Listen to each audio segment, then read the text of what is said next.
Des voitures utilisées comme des armes. Le même mode opératoire à Barcelone et à Cambrils, à Nice, à Berlin et à Londres. Quelle parade contre les attaques aux voitures béliers. Plusieurs centaines de blocs, 1800 tonnes de béton en tout, 40 rues fermées. À 2 semaines de sa grande braderie, Lille s'organise. Dans les rues de la ville, près de 2 millions de visiteurs sont attendus.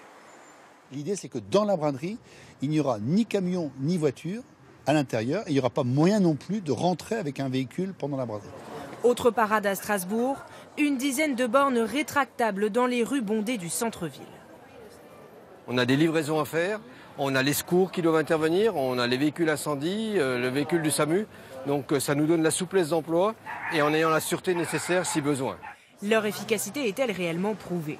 Ces dispositifs ont été initiés en Israël, un pays sujet à de multiples attaques à la voiture bélier. Des plots en béton, des piliers en métal, des barrières, ils font désormais partie du quotidien des Israéliens. Je reste toujours derrière les barrières pour ne pas me faire rouler dessus. Je me mets toujours un peu en retrait de la route. C'est quelque chose que vous gardez à l'esprit quand vous habitez ici. Depuis ces installations, aucun véhicule n'a visé les abribus équipés. Face à ces attaques, les villes européennes devront sans doute s'adapter. On ne peut plus prétendre aujourd'hui que ces choses-là étaient ponctuelles. On sait qu'on s'inscrit dans une durée. Cette protection est-elle coûteuse?